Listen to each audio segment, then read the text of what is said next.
Bien, buenas tardes a todas, buenas tardes a todos. Bienvenidos al seminario IUS, Encuentros para el Diálogo Constituyente de la Universidad San Sebastián. Esta es una iniciativa de la carrera de Derecho, sede Valdivia, y del Departamento de Derecho Público de la Facultad de Derecho y Ciencias Sociales, que busca contribuir a la deliberación pública informada y reflexiva sobre el proceso constituyente y las eventuales transformaciones jurídicas, políticas y sociales. Este seminario es una instancia permanente que convoca a diversos actores sociales, políticos, institucionales y académicos para abordar temáticas relevantes y generar insumos que enriquezcan la discusión constitucional.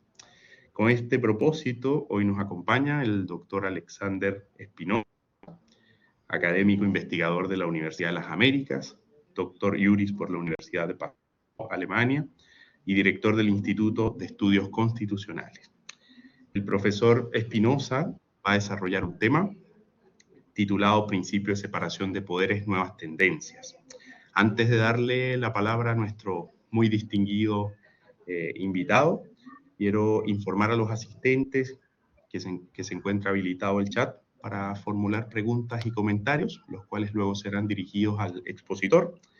Igualmente, a través del chat voy a dejar más adelante el formulario de asistencia que debe ser llenado para acceder al certificado, el certificado de asistencia.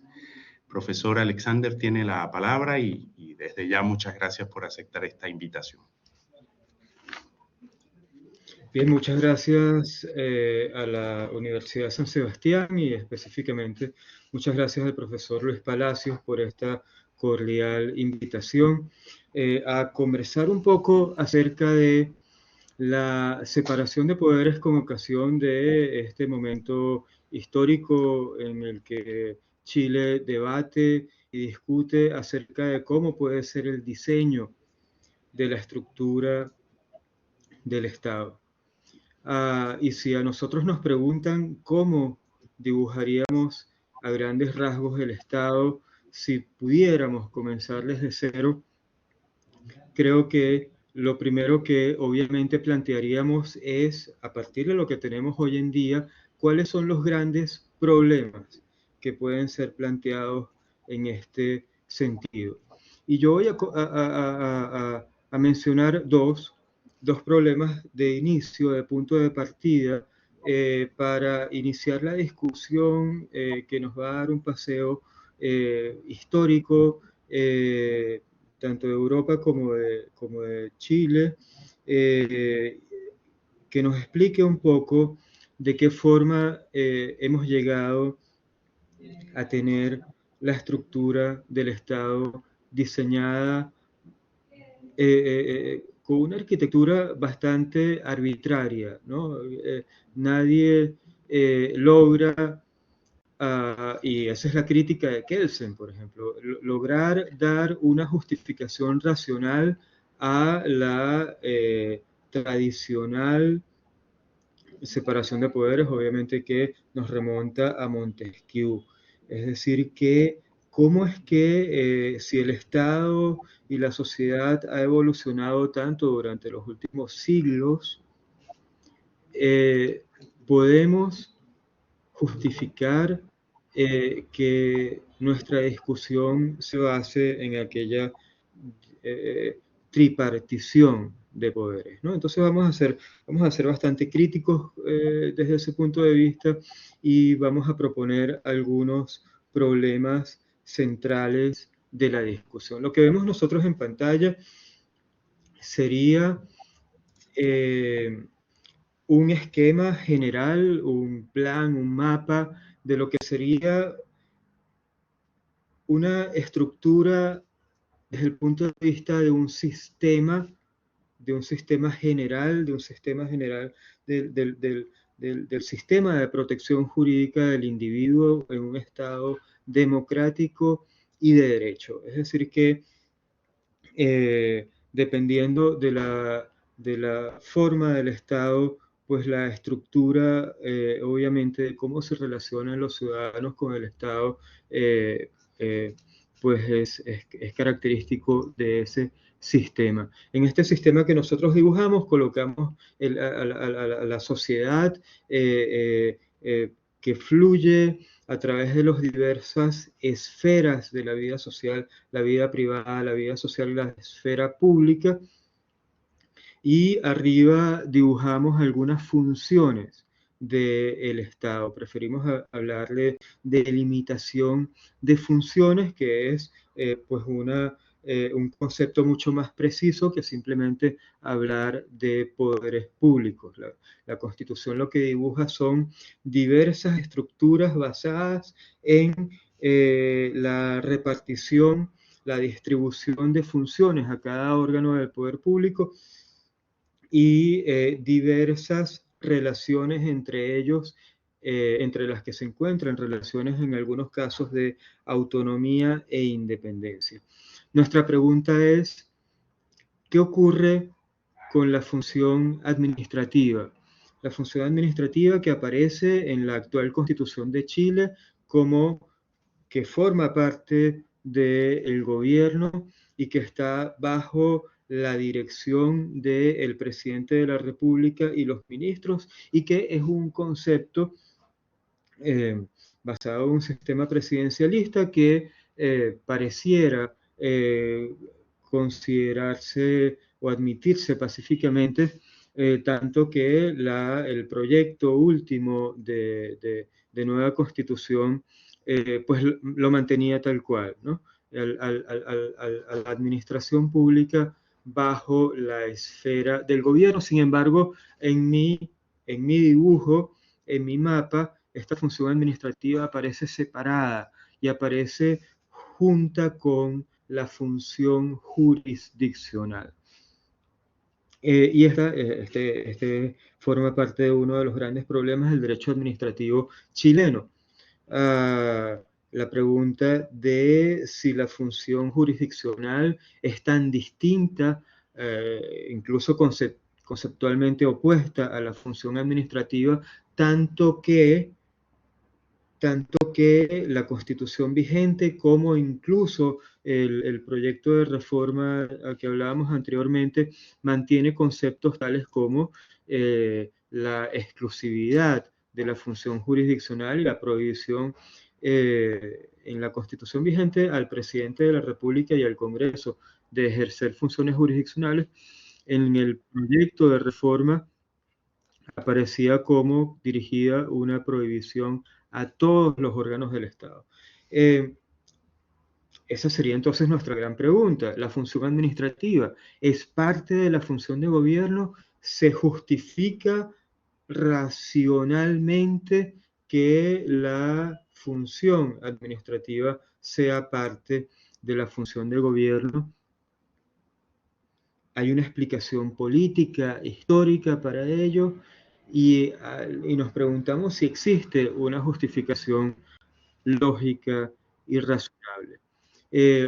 Una segunda gran pregunta sería referida a la autonomía de la función jurisdiccional, que nadie niega, es decir, se considera pacíficamente admitido como un principio además constitucional que deriva del debido proceso como una garantía de protección a los ciudadanos que deben ser juzgados por jueces libres, independientes y autónomos que no están sometidos a ninguna uh,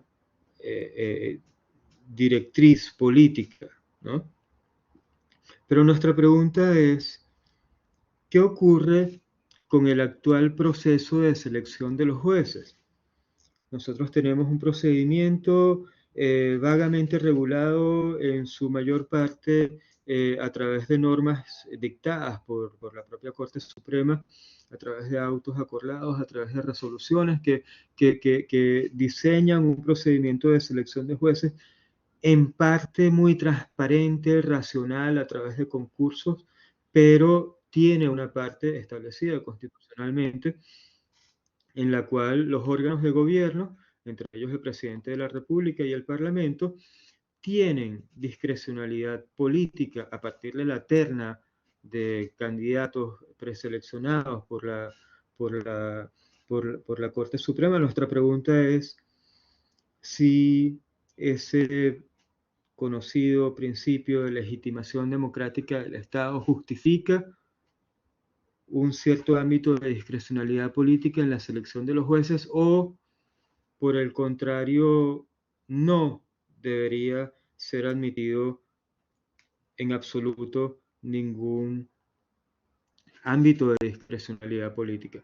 Y como punto de partida, pues recordemos que la Constitución vigente tiene esa estructura que acabamos de señalar, pero que en los últimos años se ha discutido la creación de un órgano, una especie de órgano independiente, autónomo, que tenga a su cargo la dirección de la judicatura y especialmente el proceso de selección de los jueces. Y el último proyecto que tuvimos en manos, que fue presentado y rechazado por la población chilena, preveía la formación de un órgano de esa naturaleza.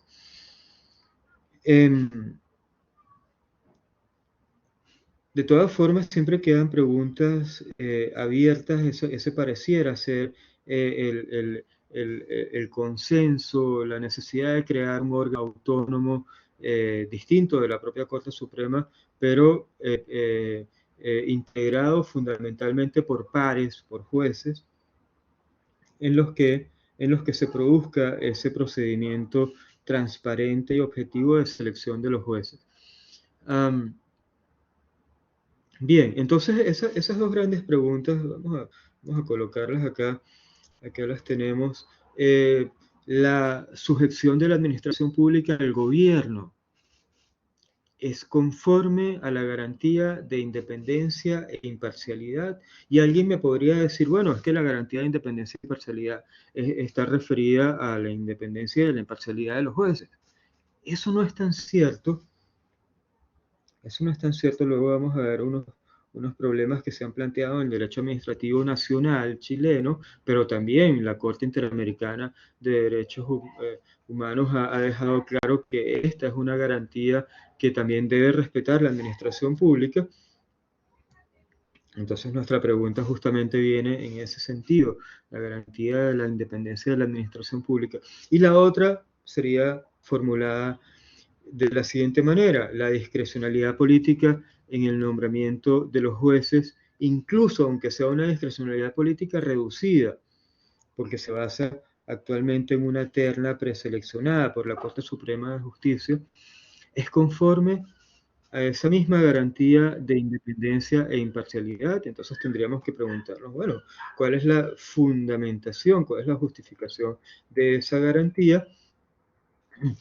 Y cuál es su alcance, ¿no? Cuál es su contenido y alcance. Pero antes de llegar allá, vamos a aprovechar este plano general que tenemos del sistema para recordar que no solo se admite actualmente en la doctrina este conocido principio de legitimación democrática del Estado, que según el cual, pues, este lado de la pantalla donde aparece la esfera pública de los ciudadanos, donde se reconoce la necesidad de proteger un interés general indispensable para la vida en sociedad, en esa esfera pública donde se discute y se debate en los asuntos públicos, se forma una opinión pública que lleva a cabo un proceso comunicativo en el cual el gobierno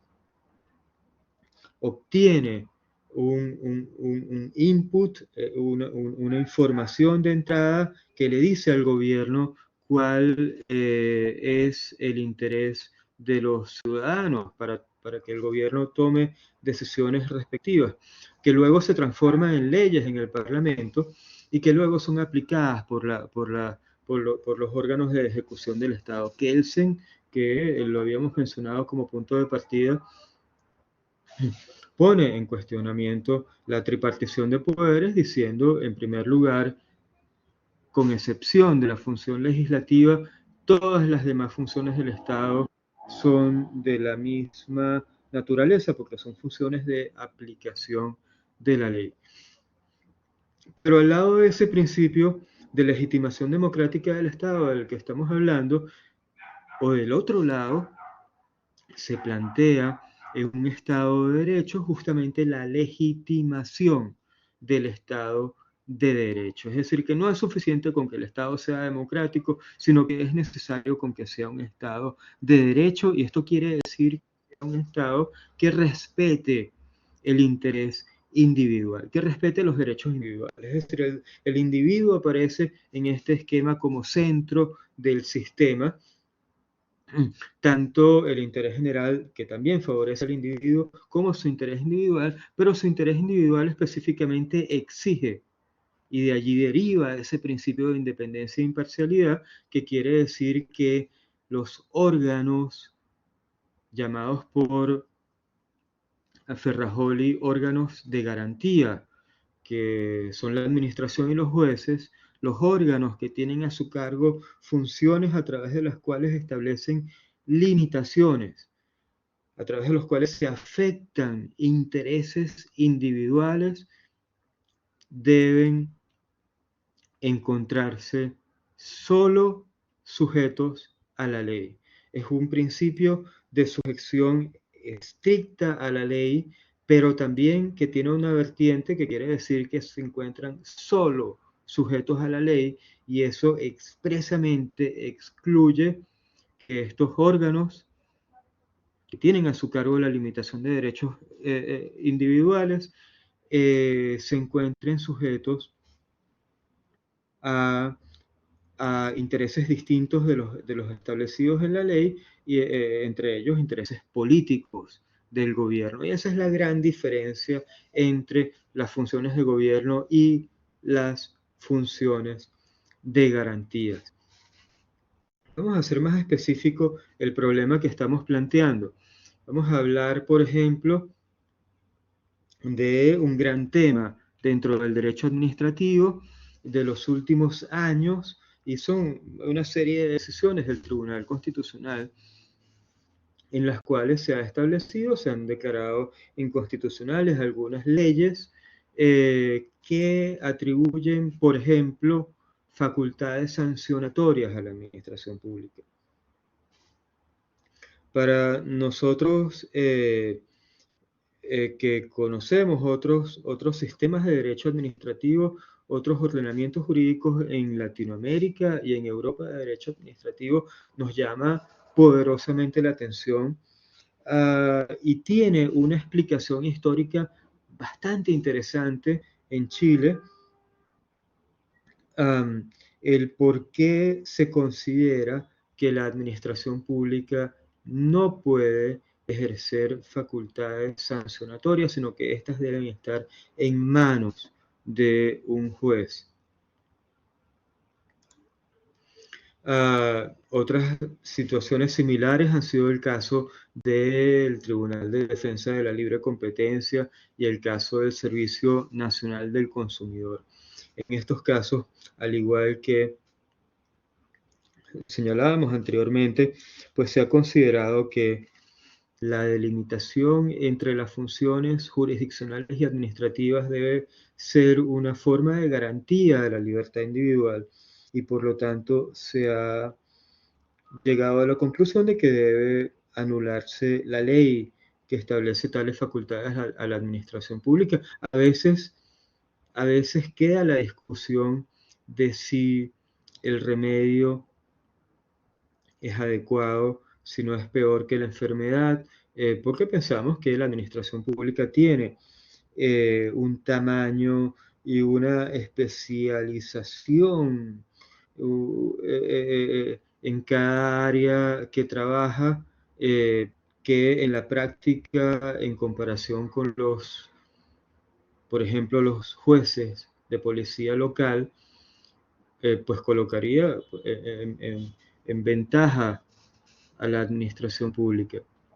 Tendría mayor capacidad, mayor tamaño, especificidad, velocidad, etcétera, mientras que un juez de policía local lleno de muchos casos de diversa naturaleza, pues es problemático la realización de esas facultades. Bien, decíamos, estamos utilizando una postura fijada por Ferrajoli en el año 2013, en el cual sostiene este principio de la doble legitimación del Estado. A su vez, encontramos esa misma teoría sostenida por Habermas en Alemania y por algún profesor de Derecho Constitucional en publicaciones muy específicas que también sostienen esa doble legitimación del Estado. Nuestro criterio es que si bien la consideración de ciertas facultades exclusivas de los órganos jurisdiccionales puede ser una forma bien intencionada de proteger, de darle mayor garantía al individuo frente a decisiones que impactan su esfera de derechos individuales. Sin embargo, esto no resuelve por completo el problema, deja más bien una gran interrogante, la que decíamos antes, la administración pública, que afecta también derechos individuales, que los afecta en, digamos, igual medida que una decisión penal o civil no debería garantizar al individuo que la decisión ha sido tomada por un órgano que solo se encuentra sujeto a la ley y no a directrices políticas, y que eso se encuentra además garantizado a través de ciertas medidas por ejemplo, selección de los funcionarios públicos en su procedimiento de ingreso a la función pública y de protección en el empleo, de que no van a estar allí simplemente contratados, como ocurre en la práctica. El ejemplo al cual me refiero es al de la institución policial, ¿no? A diferencia de la PDI, la institución en Chile que tiene a su cargo la policía preventiva, que es Carabineros de Chile, pues en los últimos años también ha estado en debate, especialmente en los últimos años a partir de los conflictos que se produjeron con las protestas. Se preguntaban si, y hubo algunos proyectos en el Parlamento, incluso en el proyecto de reforma de la Constitución se establecía que no iban a ser parte del Ministerio del Interior, sino de un Ministerio de Seguridad Pública. Pero la pregunta es si la actuación del órgano de policía es tan gravosa para un individuo, pensemos en las facultades de detención, en las facultades del uso de la fuerza, si es tan gravosa como alguna decisión jurisdiccional, no debería tener las mismas garantías de autonomía e imparcialidad que tienen los jueces. Cuando hablamos de autonomía e imparcialidad, es una autonomía muy específica. No es un órgano que se autogobierna, sino que es un órgano que se encuentra sujeto a la ley, pero que no se encuentra sujeto al gobierno, a las decisiones públicas del gobierno.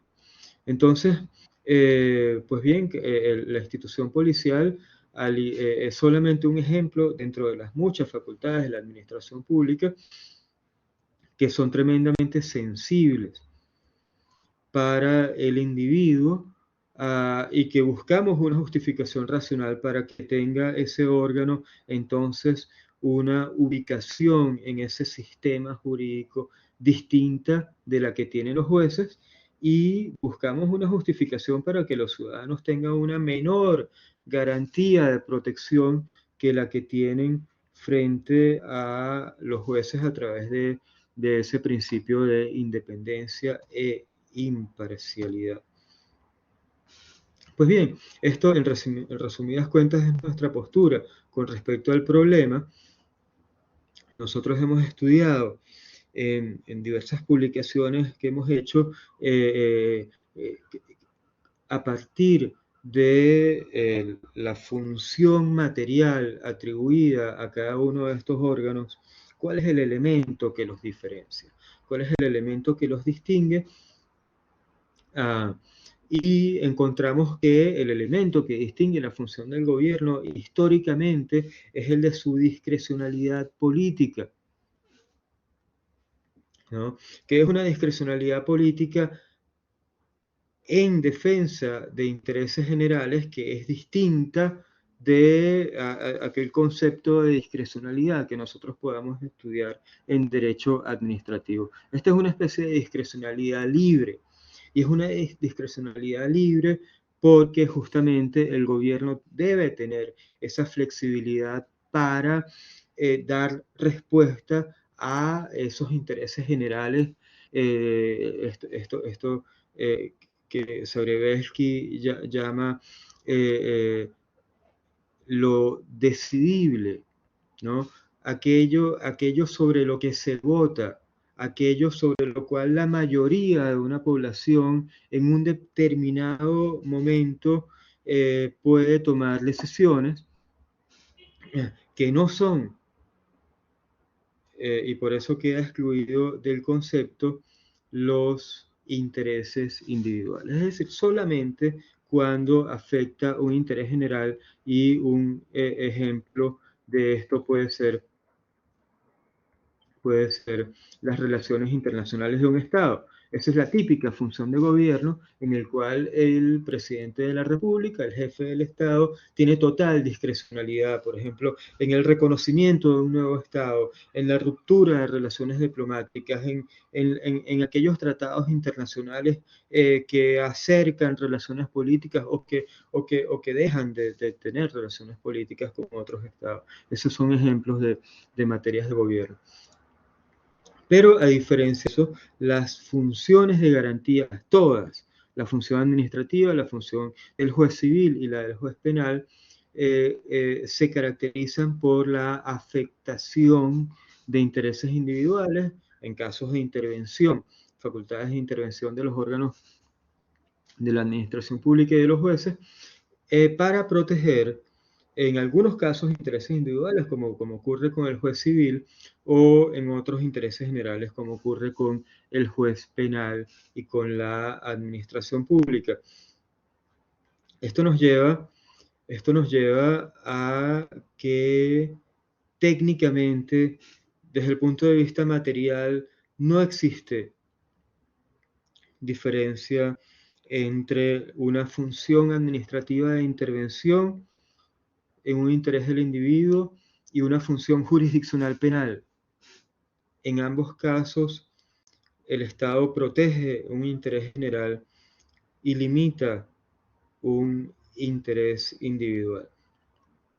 Y la otra parte de la función administrativa, que es la función administrativa prestacional, solamente se produce la protección de un interés individual, pero de todas formas seguramente no es menos importante para el individuo. Me interesa esa referencia que hicimos al inicio, que decíamos, Chile muestra características muy particulares en comparación con otros países en su sistema administrativo. Cuando preguntamos en Colombia, por ejemplo, ¿puede la administración pública ejercer funciones jurisdiccionales? Pues la Constitución colombiana dice sí, pero siempre que se garantice la independencia e imparcialidad del funcionario. La Corte Constitucional de Colombia también lo ha desarrollado. Pero esa especificidad en Chile, según la cual ciertas competencias solo pueden ser ejercidas por los jueces, hablábamos de la función sancionatoria, tiene una explicación histórica muy interesante, que además comparte con otros países latinoamericanos. Nuestro régimen colonial, pues obviamente fue un régimen jurídico similar, y nos detenemos en este aspecto específico. Los alcaldes eran jueces que integraban el cabildo. Sus competencias estaban referidas a decisiones acerca de contravenciones, a la vida en comunidad. Y son en Chile los antecesores de los jueces de policía local.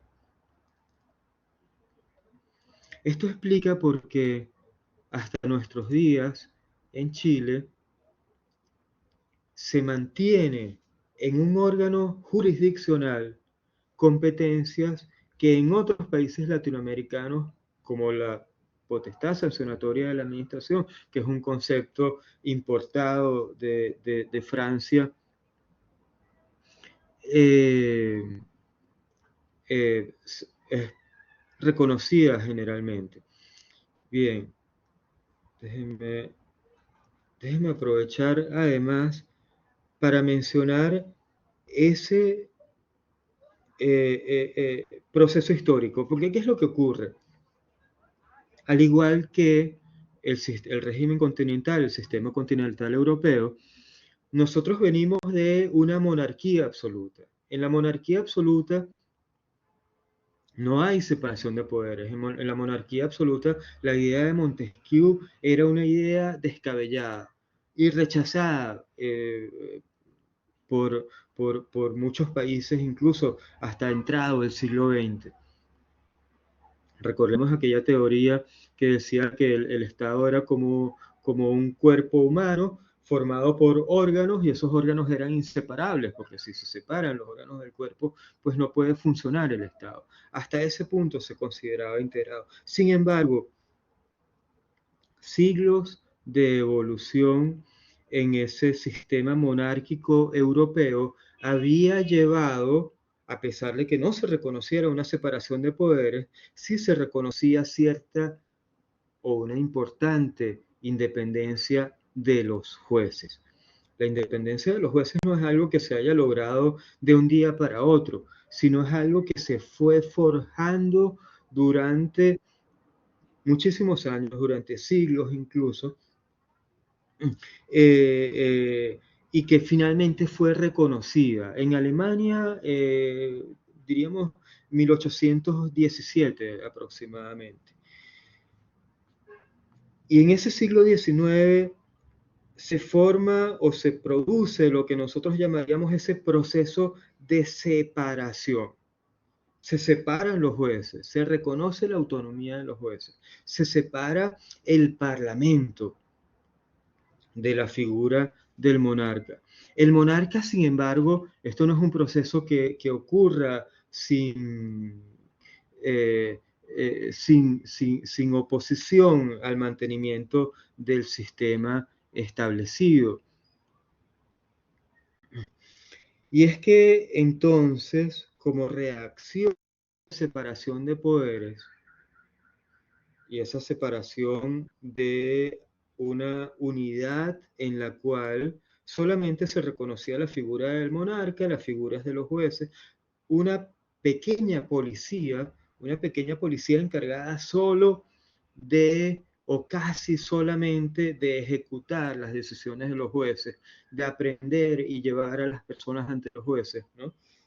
Es decir, una muy pequeña esfera de la llamada policía, esa policía que luego se transformó en administración pública a mediados del siglo XIX. ¿Y qué ocurre? Que el monarca, para mantener una gran esfera de poder, llena a la policía de funciones que tradicionalmente habían sido ejercidas por los jueces.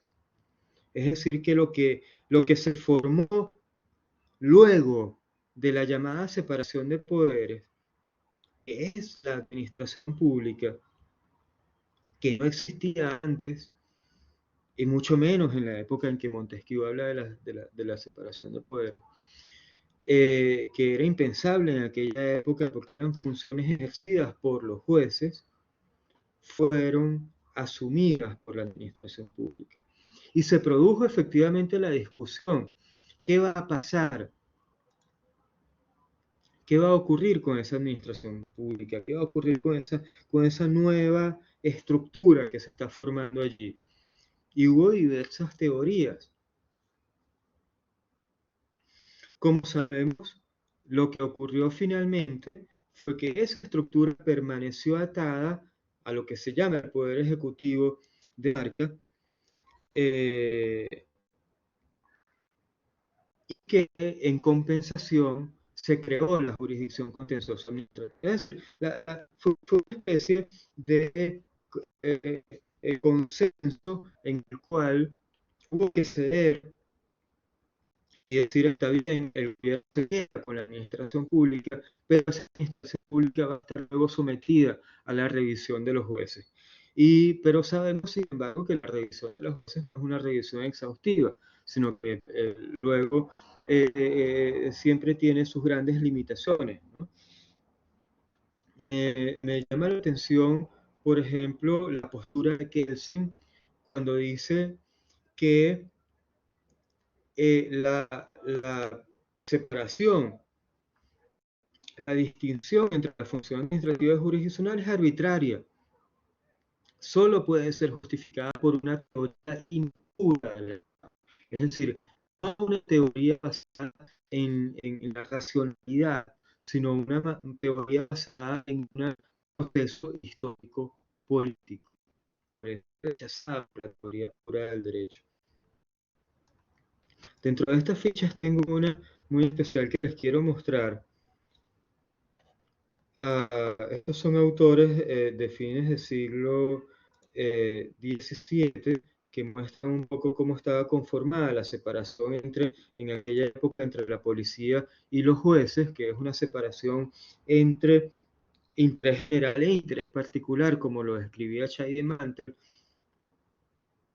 ¿no? La función administrativa, llamada en aquella época de policía, era la protección de intereses generales, mientras que los jueces se encargaban de los intereses individuales. Para él, pues obviamente, ya que la función de la administración pública de intervención y la función jurisdiccional penal son idénticas por su naturaleza. Los únicos elementos que en realidad la distinguen es que solo el juez penal impone penas privativas de libertad y los delitos pues se caracterizan por un reproche ético-social que no tienen las sanciones administrativas, pero que el resto es idéntico. Me interesaba llegar aquí a esta tesis de este autor. Es un autor de mediados del siglo XIX en Alemania, que propuso en su momento que toda la administración de justicia se reservara la totalidad de la potestad sancionatoria. Es decir, que lo que como justicia penal se encargaría tanto de la justicia preventiva como de la justicia restablecedora, la justicia civil penal. Pero fíjense la coincidencia con la tesis que dice que la potestad sancionatoria no puede ser administrativa en Chile, sino en manos de los jueces que deben ser de policía local. Es que, a pesar de la distancia, hay un origen común, y ese origen común de que el resultado es distinto de lo que conocemos hoy en día, administración pública, ¿no? Sino que lo que además tratamos de justificar es que un análisis racional y no político y no histórico debe llevar a la conclusión de que cuando un órgano de la administración pública actúa en ejercicio de una facultad establecida en la ley que le permite establecer prohibiciones, establecer, decidir acerca de la entrega de un permiso, o el uso de la fuerza por parte de carabineros. En todos esos casos, la afectación del interés de los individuos es de tal naturaleza que exige en un Estado de Derecho que se ejerza en el marco de las garantías que le corresponden, entre ellas que sea realizada por un órgano imparcial e independiente. La imparcialidad y la independencia, decíamos, se produce a través de normas sobre el ingreso, sobre la estabilidad, incluso sobre las remuneraciones de los funcionarios, etc. Y específicamente sobre aquella que establece que no deben ser objeto de, no deben obedecer a ningún otro criterio, especialmente político, sino solo obedecer a la ley. Entonces, lo que echamos de menos en el proyecto de reforma de la Constitución, lo que nos gustaría que estuviera presente en un proyecto constitucional, es un reconocimiento de la importancia del proceso transparente, objetivo, solo basado en méritos de todo funcionario público y en el cual no entre ningún elemento de discrecionalidad política. Normalmente distinguimos entre funcionarios políticos, como los ministros, el presidente de la República, y los funcionarios de exclusiva confianza, de libre nombramiento y remoción. Estos son, en el derecho alemán, son una especie de funcionarios de enlace para hacer posible que las directrices políticas del gobierno sean tomadas en cuenta por el órgano que aplica la ley. Sin embargo, eso no impide que se garantice al funcionario. Vemos los problemas que ocurren cuando los funcionarios son funcionarios a contrata solamente, sin ningún tipo de estabilidad o con pésimas condiciones salariales de estabilidad, etc. Eso en cuanto a la función administrativa, y en cuanto a la función jurisdiccional, pues el tema de la necesidad de ese órgano con gran autonomía respecto del gobierno y que solamente considere intereses de mérito en la selección de los jueces, ¿no? Que es un problema actual de nuestro sistema, ¿no? Bien, con estas dos conclusiones quiero cerrar esta participación, darle espacio a quienes han tenido la paciencia de acompañarnos durante todo este espacio, para que formulen preguntas, para que ojalá podamos conversar y podamos intercambiar ideas con respecto a estos temas que hemos estado conversando. Vamos a darle la palabra al profesor Luis Palacios para que entonces siga con la moderación de esta etapa. Bien, muchas gracias, profesor Alexander, por la interesante exposición. Durante el desarrollo de la exposición formularon algunas preguntas a través del chat. Yo se las voy a transmitir sin perjuicio que durante el desarrollo ya anticipaba algunas propuestas y respuestas a algunas de estas preguntas. Tomás Fernández pregunta, profesor, ¿es posible advertir una relación entre la estructura del Estado y la garantía de los derechos sociales? Y añade, pensando en lo que señala el profesor Gargarella sobre la llamada sala de máquinas de la Constitución y su crítica a las constituciones que crean derechos pero no transforman al Estado. Esa es la primera pregunta que está allí en el chat. No sé si quieres, Alexander, que acumule algunas más. No, podemos ir leyendo las preguntas en general, creo. Una a una, perfecto. Bien. Perfecto. Entonces partamos con esa, ¿no? Ok. Bien, ok.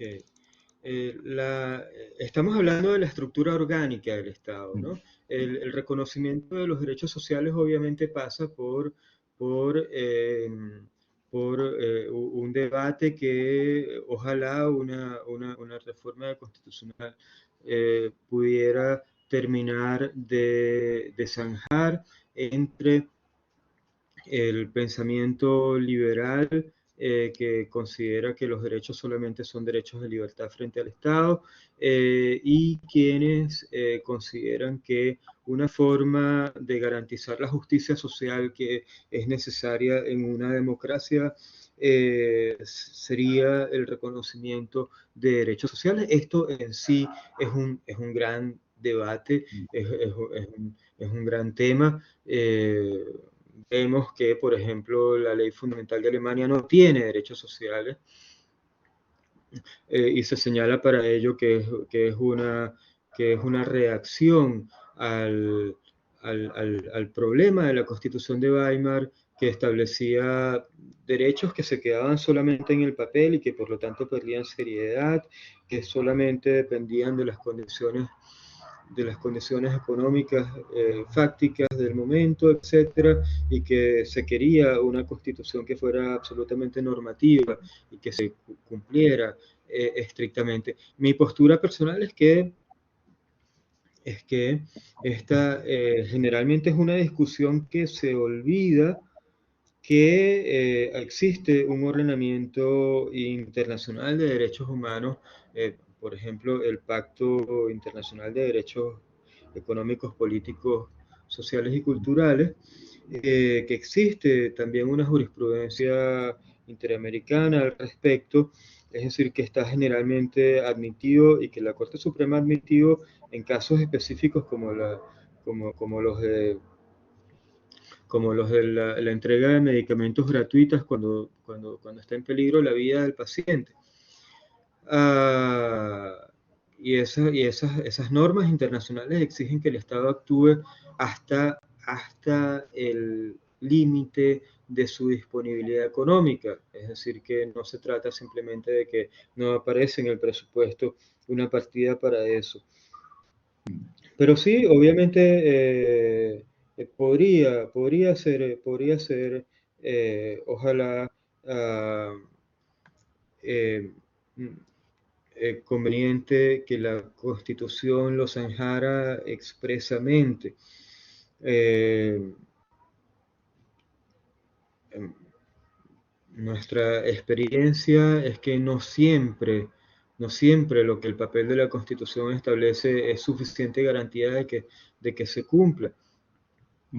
Y eso a su vez trae otros problemas adicionales, es decir, que a veces también el exceso de optimismo al momento de redactar una constitución puede ser eh, inconveniente si no hay, como dice la pregunta, una estructura que lo garantice. Se habla en ese caso de un órgano, por ejemplo, una corte constitucional que esté orientada a la protección del individuo, ¿no?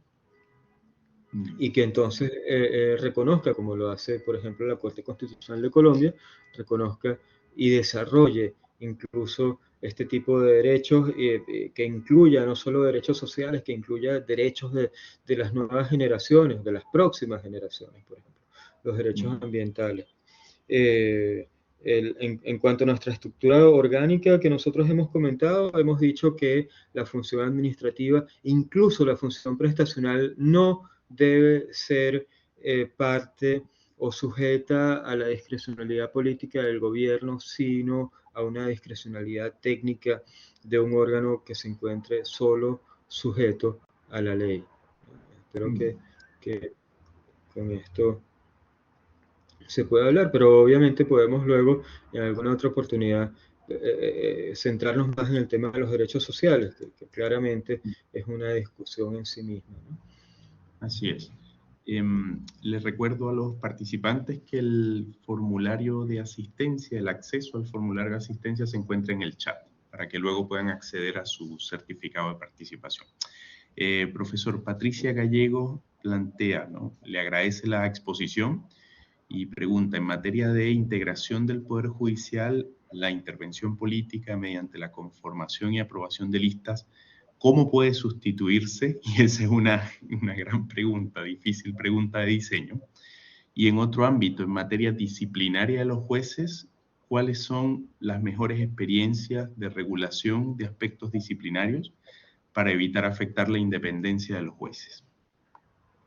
Eso Bien, pregunta fíjense, Patricia. no se trata de sustituirlo, se trata de suprimirlo por completo, ¿no? Es decir, hablábamos de una legitimación democrática del Estado. Esto funciona de la siguiente manera. En esa esfera pública, los ciudadanos discuten, debaten, llegan a una opinión pública, eligen funcionarios del gobierno y la legitimación democrática pasa a todos los demás órganos del Estado a través de una cadena de nombramientos. Es decir, que tanto el presidente de la República como el Parlamento, que tienen esa legitimación directa por parte del Estado, al momento de seleccionar a otros funcionarios, pues traspasan esa legitimación democrática. Y así sucesivamente de funcionarios que nombran a otros funcionarios. Entonces, no es necesaria la discrecionalidad política en la selección de los jueces, más bien es contraproducente, y la forma de sustituirla y que se considera generalmente aceptada es a través de un órgano autónomo de la judicatura que nazca del propio seno de los jueces, y que solo considere motivos de mérito de los candidatos y nunca motivos de selección política en base a, por ejemplo, vamos a estudiar las decisiones de este juez en materia de las protestas sociales para ver cómo resolvió, y de allí va a derivar pues la posibilidad de que sea ascendido al siguiente escalafón. Eso es tremendamente peligroso. Igualmente peligroso es que el régimen disciplinario se base en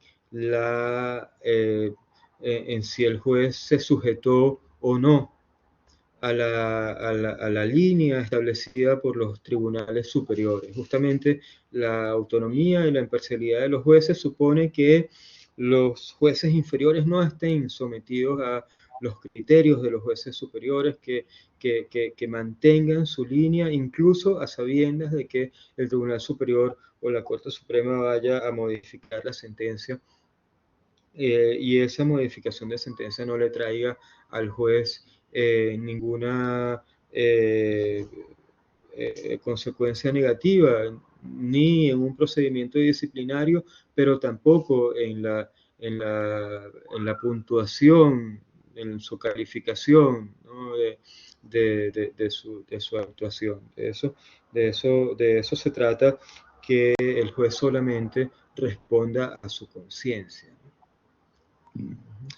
Hay dos preguntas que han remitido vía chat privado.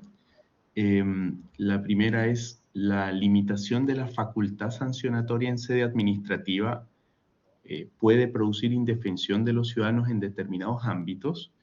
Pensando precisamente en las atribuciones de órganos como CERNAC, preguntan.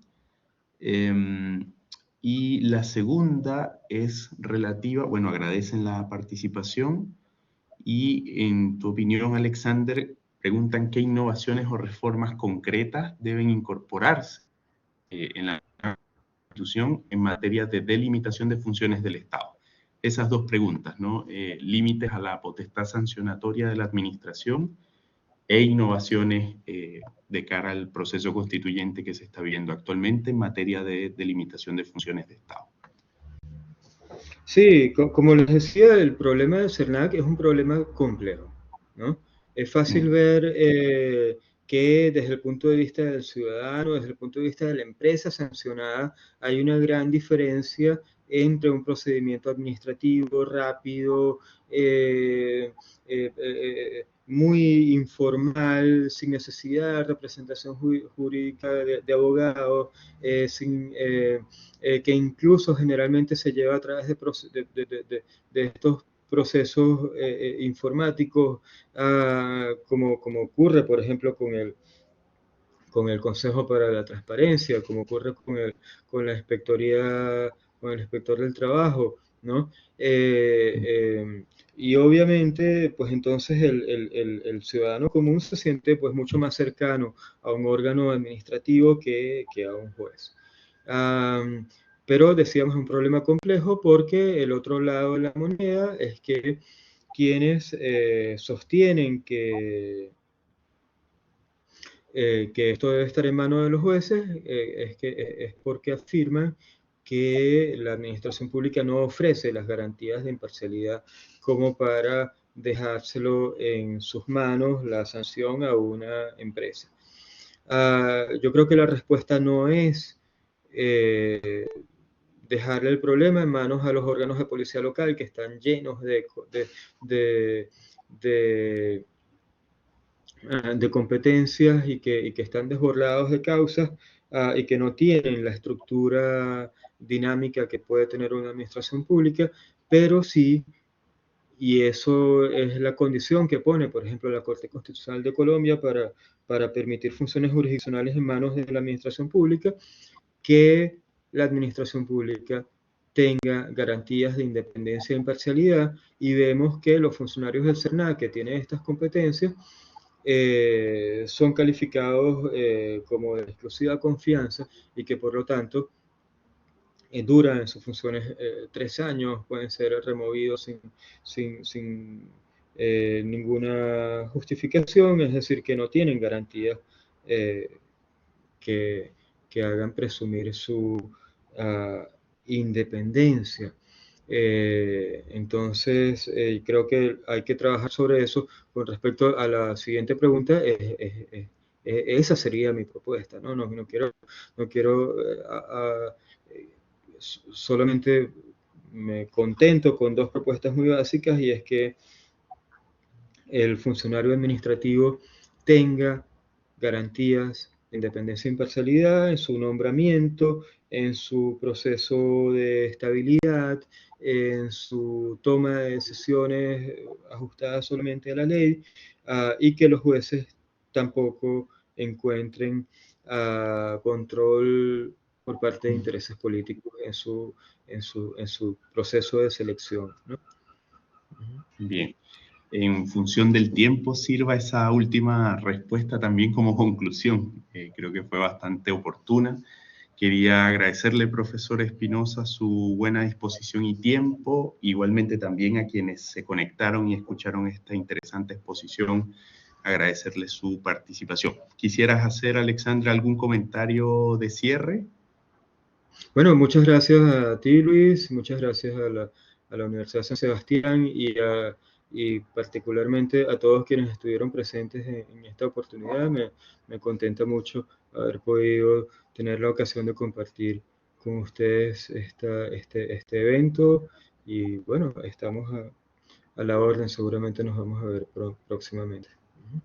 Así es, muchas gracias, profesor. En nombre de la carrera de Derecho, agradecemos a todos los asistentes el interés en este que sería el tercer ciclo del seminario IUS, Encuentros para el Diálogo Constituyente de la Universidad San Sebastián.